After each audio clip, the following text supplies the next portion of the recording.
9वां प्रश्न, निम्नलिखित में रिक्त स्थानों की पूर्ति कीजिए।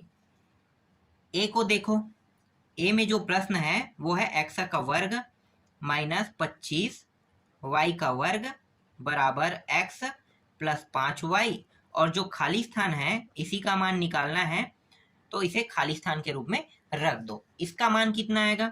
तो देखो यहाँ पे x का वर्ग है, यहाँ पे y का वर्ग है, बस इसको आपको क्या करना है, वर्ग के रूप में इसको भी लिखना है। तो 5 का वर्ग 25 होता है, तो ये इसका भी वर्ग हो गया। यहाँ से मैंने ले लिया x और यहाँ से मैंने ले लिया 5 और y ले लिया। समझ में आ गया? यहाँ पे लिखो x और यहाँ पे लिखो 5y। अब चिन्ह कौन सा रहेगा, प्लस रहेगा कि माइनस रहेगा, कैसे पता चलेगा? इसके लिए सर्वसमीका देख लेते हैं। a का वर्ग माइनस b का वर्ग, तो ये रहेगा a प्लस b, एक रहता है और a माइनस b रहता है। तो देखो प्लस वाला तो ये रहा, बस माइनस वाला बचा है, तो ये माइनस है, तो यहाँ भी क्या करेंगे, माइनस लगा देंगे। यही क्या है, इसका आंसर है। b को देखो, b में दिया हुआ है x का वर्ग प्लस 6x प्लस 9 बराबर, यहाँ पे x बस दिया है प्लस, और दूसरा वाला जो मान है उसको बताना है, और इसमें पहले वाले मान को बताना है और दूसरा वाला मान 3 दिया हुआ है। काफी आसान है। मैं यहाँ से 3 को ले लेता हूँ और यहाँ से x को ले लेता हूँ, हो गया, बन गया। कोई भी सर्वसमीका लगाने की जरूरत नहीं पड़ा। आगे देखें, c को देखो, c में क्या दिया है, 4x का वर्ग माइनस 28 और x दिया है ना, फिर 49 बराबर 2, यहाँ पे x दिया है, फिर माइनस, और उसके बाद यहाँ पे खाली स्थान का मान बताना है, फिर 2x, फिर माइनस दिया है, अब फिर खाली स्थान का मान बताना है। तो देखो यहाँ पे 2x तो मिल गया है, आगे वाला जो मान है मुझे पता है, बस पीछे का निकालना है। पीछे का भी बहुत आसानी से निकल जाएगा। कैसे? देखो ये जो होता है इसका कितना होता है, 2 का वर्ग होता है, तब तो 4 आएगा। कितने का वर्ग करूं तो 49 प्राप्त होगा, 7 का वर्ग, तो डेफिनेटली यहाँ पे 7 आएगा। सीधी सी बात है, 7 को आपको ले लेना है, बाकी सब सेम है। 7 और 7 इसका क्या होगा, आंसर बन गया। इसके बाद डी को देखो, a प्लस बी का वर्ग दिया है स्क्वायर माइनस यहाँ पे 4 दिया हुआ है, फिर बराबर a प्लस बी प्लस 2 दिया हुआ है, और दूसरे वाला जो मान है उसको मुझे बताना है। तो कैसे करोगे, सीधी सी बात है, यहाँ पे वर्ग है तो एक वाला मान तो मैंने पहले लिख दिया, a प्लस बी यहाँ पे मैंने ले लिया है, ठीक है। और दूसरा जो मान है दूसरे कोष्टक में वो क्या रहेगा, वो भी a प्लस बी तो रहेगा, ये प्लस में कोष्टक के अंदर वर्ग है, तो वर्ग से एक को मैं बाहर निकालता हूँ तो ये पूरा मान a प्लस बी a बन गया। तो देखो ये a हो गया, ये a का मान है, और इसे मैं कहूँगा b कहूँगा। तो b का मान देखो यहाँ पे क्या लगा है, माइनस लगा है, ठीक है। तो माइनस लगा है तो यहाँ पे माइनस कर दो और इस तरह से लिखो। तो ये जो 4 है, समझो 4 किस 2 का जब मैं वर्ग करूंगा तभी तो 4 प्राप्त होगा ना, तो 2 का वर्ग करने पर ही 4 प्राप्त होता है। तो 2 का वर्ग, तो ये क्या हो गया, 2 आ गया, b का मान हो गया b स्क्वायर, इस तरह से।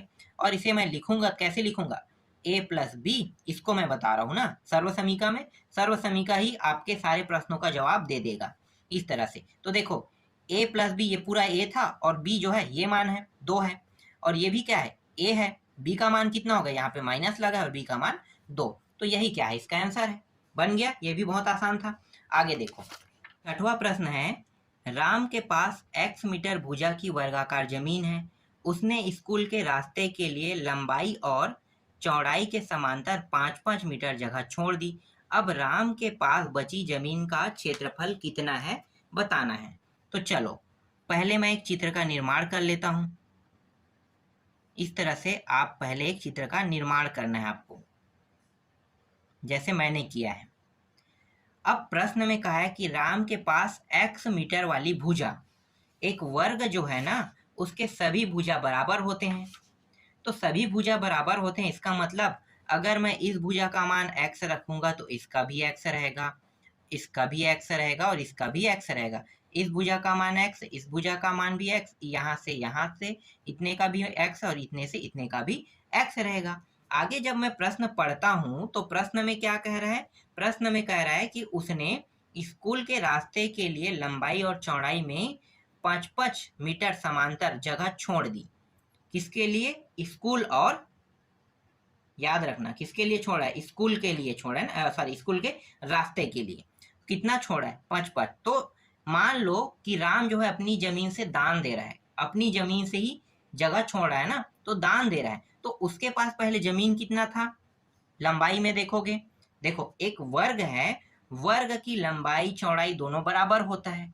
तो जब मैं 5-5 मीटर लंबाई और चौड़ाई में दोनों में क्या करूंगा, जगह छोड़ दूंगा, तो जगह छोड़ने को कहते हैं माइनस करना। तो ये हो जाएगा x-5, x-5, ये भी x-5, x-5 हो जाएगा, यही होगा। क्योंकि लंबाई और चौड़ाई में मैं क्या छोड़ रहा हूँ, जगह छोड़ रहा हूँ। जगह छोड़ने का मतलब है कि 5 मीटर मैं अपने से उसे दे रहा हूँ, तो मेरा तो 5 मीटर का नुकसान हो गया ना, तो उसे नुकसान को क्या लिखेंगे, माइनस में लिखेंगे, जैसे कि मैंने अभी चित्र में आपको करके दिखाया हूं। ठीक है, जैसे मैंने लिखा है वैसे ही आपको लिखना है। अब चलो जो जो दिया है उसको लिख लेते हैं। तो लिखो, राम के पास वर्गाकार भुजा की जमीन कितना दिया है भाई, x मीटर दिया हुआ है, x मीटर। और स्कूल और रास्ते के लिए छोड़ी जगह, तो मैं यहाँ पे सिर्फ छोड़ी जगह लिख लेता हूँ, छोड़ी जगह। आप लोगों को क्या लिखना है, स्कूल और रास्ते के लिए छोड़ी जगह पूरा लिखना है। तो छोड़ी जगह कितना है, 5 मीटर है, 5 मीटर इन्होंने छोड़ा। अब बची जमीन की लंबाई निकालो, तो यहाँ पे लिख लेते हैं बची जमीन की लंबाई कितना होगा, बची जमीन की लंबाई। तो देखो यहाँ पे मैंने निकाला है x-5।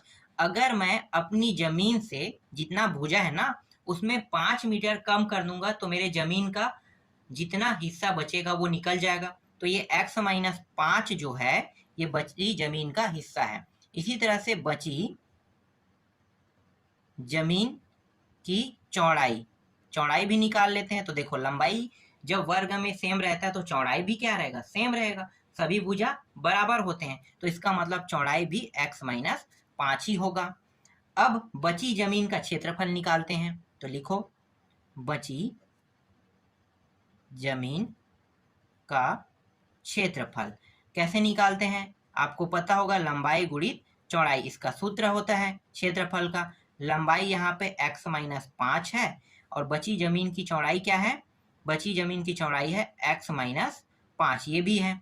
इन दोनों को गुणा कर दो, तो गुणा करेंगे तो x देखो एक पद को जैसा है वैसा रखेंगे, इस x का इस पूरे पद के साथ गुणा करेंगे। फिर दूसरी बात, ये जो 5 है इसका इन दोनों के साथ गुणा करेंगे। तो पहले मैं x के साथ करता हूँ, तो x क्या हो गया, x का वर्ग, x 5 को भी गुणा करेगा तो -5x हो जाएगा। अब 5 की बारी आता है, तो 5 में जो है आगे में माइनस लगा और यहाँ पे प्लस है, तो प्लस और माइनस माइनस होगा। फिर 5 जो है x को गुणा करेगा तो 5x हो गया।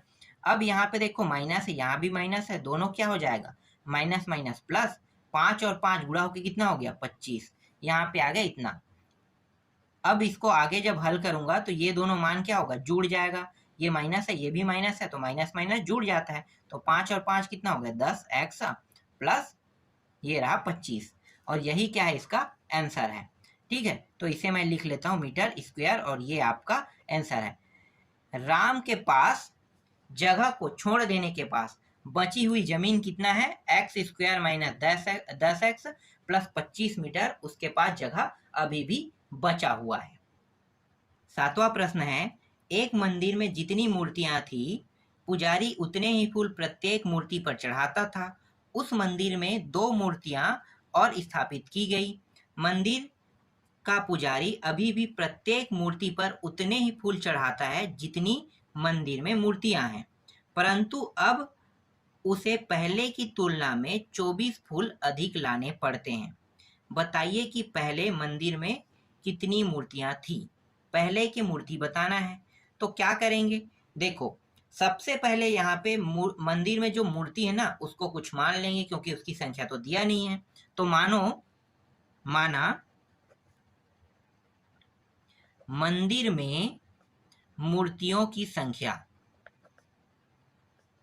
संख्या। जितनी मूर्ति है ना, पहले जितनी मूर्ति थी उसको मैंने क्या मान लिया, x मान लिया। अब इसमें चढ़ने वाले फूलों की संख्या भी देखो, तो प्रत्येक मूर्ति पर चढ़ने वाले फूलों की संख्या को भी मैं क्या मान लेता हूं, x मान लेता हूं। देखो एक बात यहां पे स्पष्ट कर देता हूं कि जितनी मूर्ति है, मुझे पता नहीं कितनी मूर्ति हो सकता है, 4 5 6 मूर्ति भी हो सकता है। तो जितनी मूर्ति है ना, उतनी ही एक मूर्ति पर फूल चढ़ता है। एक मूर्ति पर मान लो 5 मूर्ति है, 6 मूर्ति है, तो उस पर 6 फूल चढ़ेंगे एक मूर्ति पर। तो 6 मूर्ति मतलब 6 गुणित 6 36 होगा। तो यहाँ पे अभी मैं बता रहा हूं आपको प्रत्येक मूर्ति पर चढ़ने वाले फूलों की संख्या। ठीक है, एक मूर्ति पर जितनी मूर्ति है उतने ही फूल चढ़ते हैं। तो कुल फूलों की संख्या निकालो, तो इसको मैं निकाल लेता हूं, कुल चढ़ने वाले फूलों की संख्या।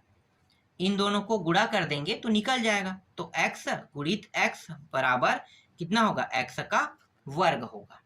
निकल गया। जितनी मूर्ति है उतने ही प्रत्येक पर फूल चढ़ता है। तो कुल मूर्तियों की संख्या गुणित चढ़ने वाले, प्रत्येक मूर्ति पर चढ़ने वाले फूलों की संख्या को गुणा कर दो, तो ये निकल जाएगा कुल चढ़ने वाले फूलों की संख्या निकल जाएगा x गुणित x, मतलब x का वर्ग आ गया। अब प्रश्न क्या कह रहा है, आगे बढ़ते हैं प्रश्न की ओर। अब प्रश्न कह रहा है कि मंदिर में 2 मूर्तियां और आ गया। ठीक है, 2 मूर्ति और स्थापित कर दिया।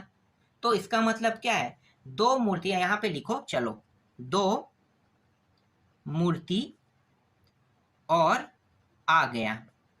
ठीक है, इसका मतलब क्या है, इसका मतलब यह है कि पहले मूर्तियों की संख्या कितनी थी, देखो x है, 2 मूर्ति और आ गया तो x में क्या कर देंगे, 2 ऐड कर देंगे।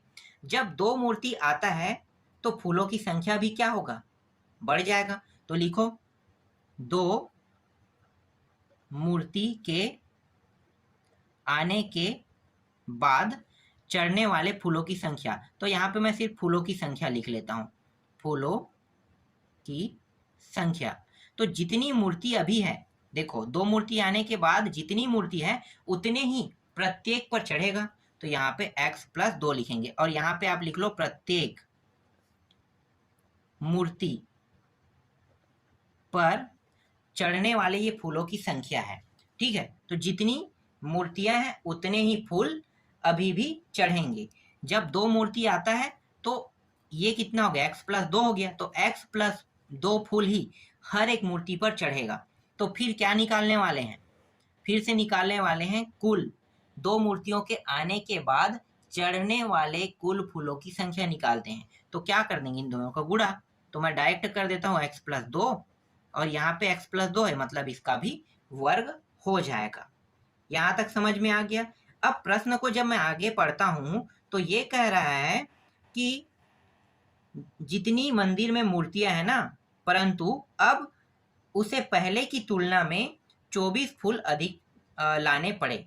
मतलब पहले जितनी मूर्तियां थी, कितनी थी, x मूर्तियां, समझो ना, x मूर्ति थी और चढ़ने वाले फूलों की संख्या क्या है, x का वर्ग। कुल फूलों की संख्या x का वर्ग है। तो ये x का वर्ग का मैं उपयोग करूंगा, चढ़ने वाले फूलों की संख्या। और यहाँ पे देखो 2 मूर्ति आने के बाद चढ़ने वाले फूलों की संख्या का मैं यहाँ पे उपयोग करूंगा। तो इस प्रश्न में क्या कह रहा है कि 24 फूल अधिक और लाने पड़े। इसका मतलब क्या है कि यहाँ पे x + 2 है, इसका वर्ग, और यहाँ पे क्या दिया है, x का वर्ग दिया है। और इसके साथ जब 2 मूर्ति ऐड करते हैं तो कितना फूल अधिक लाना पड़ा है, 24। तो x के वर्ग के साथ 24 कर दो इस तरह से। इसे आप तोड़ लेते हैं, तोड़ लेंगे तो क्या होगा, यहाँ पे अगर सर्व समीका का उपयोग करें तो सर्व समीका क्या लग रहा है, a का वर्ग, सॉरी a + b, यही सर्व समीका लगेगा। इसका सूत्र क्या होता है, a का वर्ग + b का वर्ग + 2ab, यही होता है, बिल्कुल। तो यहाँ पे देखो इसको मैं लिख लेता हूँ, a का वर्ग मतलब x हो जाएगा, x का वर्ग, + b का वर्ग मतलब 2 का वर्ग, 4 हो जाएगा। फिर प्लस यहाँ पे 2 है, 2, इन दोनों को ये ए है ये बी है, तो एक्स और यहाँ पे क्या है ये 2 है, इस तरह से लिख लो। और यहाँ पे दूसरे साइड में क्या दिया है एक्स का वर्ग और ये 24 दिया हुआ है, तो ये हो जाएगा एक्स का वर्ग प्लस 4 और ये 2 2 4 और ये एक्स बराबर एक्स का वर्ग प्लस 24। इस तरह से सेम सेम मान को एक साइड ले जाते हैं, ये सेम है और ये भी सेम है, ठीक है। ये एक्स का वर्ग है, एक्स का वर्ग है, ये नंबर है, ये नंबर है, तो इन दोनों मान को मैं इस साइड ले जाता हूं, तो यहाँ पे बचेगा क्या 4x। यहाँ पे नियम कौन सा लागू हुआ है पक्षांतर, तो पक्षांतर कर दूंगा तो एक्स का वर्ग प्लस ये 24 और ये दोनों मान प्लस में है तो इस साइड आके माइनस हो जाएगा। इस तरह से ये दोनों सेम सेम है तो कट गया और ये 4x बराबर ये 24 में 4 को घटाओगे तो कितना बचेगा 20। यहाँ पे 4 जो है x के साथ गुणा के रूप में है, तो मुझे तो यहाँ पे क्या चाहिए x को अकेला, तो x को मैं यहाँ पे अकेला कर देता हूँ और गुणा के रूप में मतलब तिर्यक गुणा, तो नीचे में आ जाएगा 4। तिर्यक गुणा नियम कब लागू होता है, जब कोई संख्या गुणा या भाग के रूप में हो तभी। गुणा के रूप में होगा या भाग के रूप में होगा तो मान क्या होगा तिरछा जो है वो गुणा करेगा, ठीक है। तो ये देखो ऊपर से कहाँ पे आ गया नीचे में आ गया, 4 एकम 4 पंचे, तो x का मान कितना प्राप्त हुआ 5। तो कुल मूर्तियों की संख्या पहले कितनी मूर्तियां थी 5 मूर्तियां थी, इसी को ज्ञात करने के लिए कहा था, तो यही क्या है इसका आंसर है। बाकी प्रश्नों को मैं आपको नेक्स्ट वीडियो में बताऊंगा।